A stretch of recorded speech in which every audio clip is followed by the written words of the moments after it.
Welcome back to your class.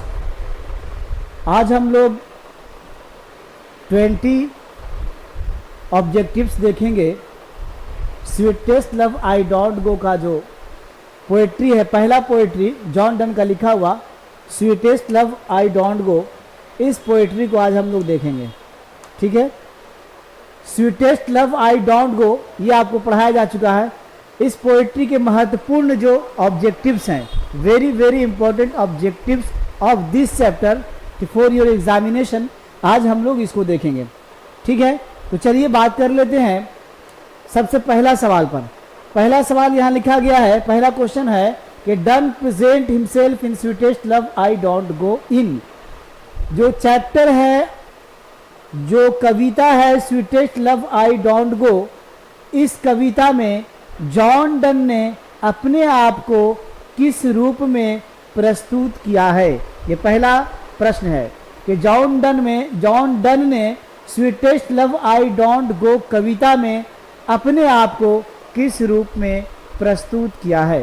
पहला है the first person singular number, the first person plural number, the third person singular number, या none of these. तो सबसे पहले इसके लिए हम लोग पर्सन को समझ ले, शॉर्टकट में समझे। पर्सन, फर्स्ट पर्सन बोलने वाला, सेकंड पर्सन सुनने वाला, लिसनर स्पीकर है ना, और थर्ड पर्सन, ठीक है, अबाउट हुम समथिंग इज सेड, जिसके विषय में कुछ कहा जाए वो थर्ड पर्सन है। तो यहाँ पे चूंकि जॉन डन स्वयं कह रहे हैं, बोलने वाले वो स्वयं जॉन डन ही है। ठीक है, तो इसका मतलब है कि इसका सही ऑप्शन है option number A, first person singular number. John Donne चूंकि अकेला एक व्यक्ति हैं, एक कवि हैं, और ये स्वयं किसी बात को प्रस्तुत कर रहे हैं। ठीक है, तो इस कविता में जॉन डन ने अपने आप को फर्स्ट पर्सन सिंगुलर नंबर के रूप में प्रस्तुत किया है, जबकि कोई भी जो व्यक्ति का नाम है वो सीधे थर्ड पर्सन में आता है।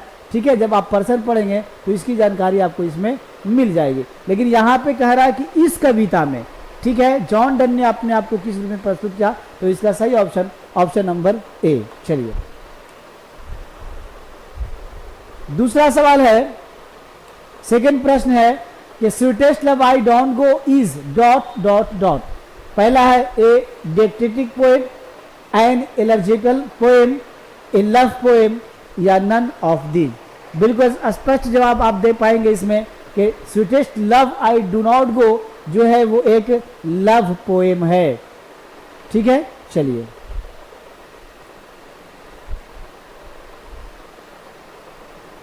अगला प्रश्न आपके स्क्रीन पर है। Done is well known for his. Done मुख्य रूप से जाने जाते हैं किस रूप में?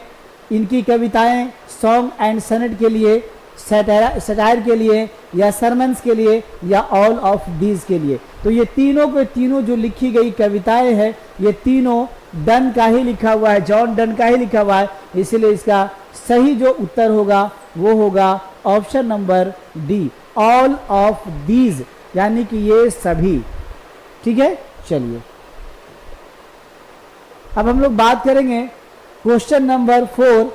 कहता है कि in the poem sweetest love I do not go die stand for. कहता है कि इस कविता में, कौन सी कविता में? Sweetest love I do not गो में डाई जो शब्द का प्रयोग किया गया है उसका अर्थ क्या होता है, किस लिए वो स्टैंड करता है वो शब्द। तो डाई का देखिए मैं पहले बता दूं, ये ओल्ड इंग्लिश में प्रयोग किया गया ये वर्ड है डाई। ठीक है, अगर इसको मॉडर्न इंग्लिश में यूज करेंगे तो मॉडर्न इंग्लिश में इसका अर्थ हो जाएगा रंगना, जबकि ओल्ड इंग्लिश में इसका अर्थ हो जाएगा मरना।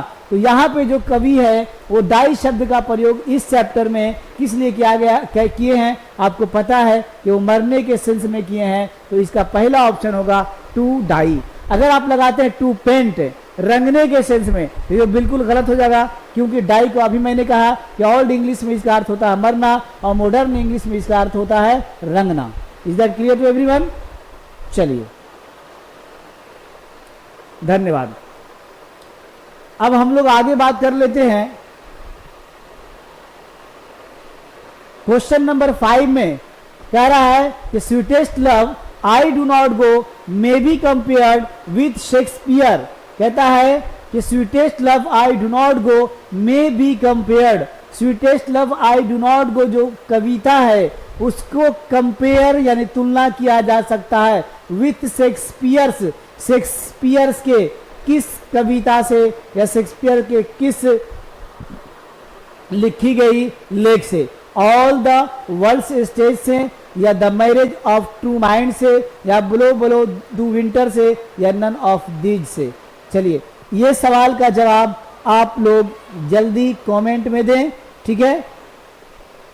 सवाल यही है कि sweetest love I do not गो में बी कंपेयर्ड, तुलना किया जा सकता है sweetest love I do not गो को शेक्सपियर की लिखी गई निम्नलिखित में से किस आर्टिकल से, ऑल द वर्ल्ड स्टेज से, the marriage of true mind से या ब्लो ब्लो द विंड से या फिर नन ऑफ दिस से। चलिए हम वे इंतजार करेंगे आपके प्रश्न के उत्तर का, है ना, और उसके बाद हम आगे बढ़ते हैं और छठा प्रश्न पे चलते हैं। सवाल है 6 नंबर में, who has compose the poem sweetest love I do not go, Kavita sweetest love I do not गो को किसने कंपोज किया है, किसने रचा है, किसने लिखा है, आप लोग उत्तर दीजिए। चलिए बिल्कुल सही उत्तर आपने दिया है ऑप्शन नंबर ए यानी जॉन डन ने, यानी जॉन डन के द्वारा ये कविता लिखी गई है।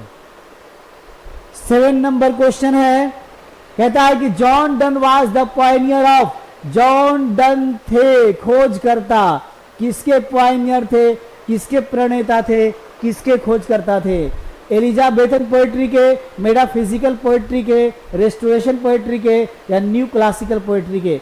आपने चैप्टर में पढ़ा होगा कि जॉन डन जो पोएनियर थे वो मेटाफिजिकल पोएट्री के पोएनियर थे।